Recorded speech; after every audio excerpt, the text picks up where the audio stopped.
One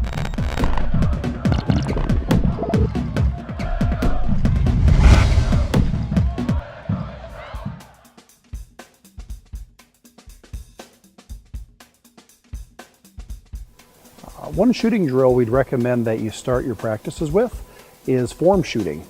This will be something that my traveling team has done.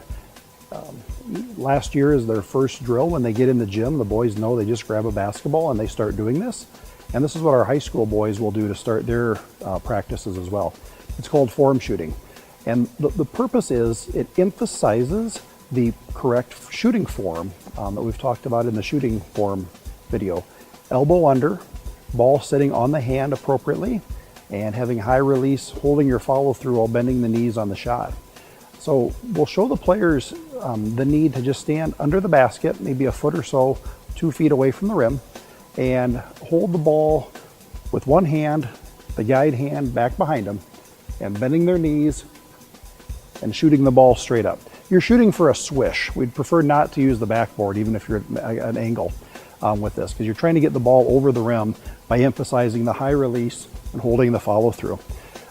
We'll have the players start on one side of the basket. Depending on the time, depending on the skill level of the players, make a couple shots, make 10 shots if they're the high school kids, because that should go pretty quickly.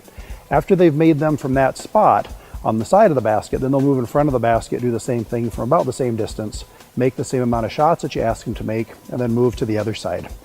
Once you do that, then we have the players add the guide hand. So they went from shooting one-handed, high release, holding the follow through, and you emphasize the only thing that's different is the guide hand is on the side. So it's still high release, hold the follow through with the guide hand. High release, hold the follow through with the guide hand, keeping the ball straight.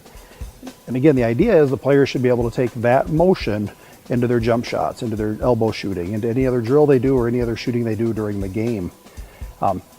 They'll go back to their original starting place, then take a step back, do form shooting again, hit the 3 spots, add the guide hand, and work their way back.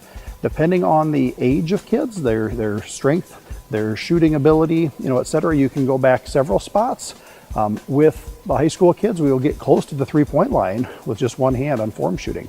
And as they get good at it, they actually make those shots pretty frequently. And then when they have the guide hand, they've developed a really nice form for their jump shot.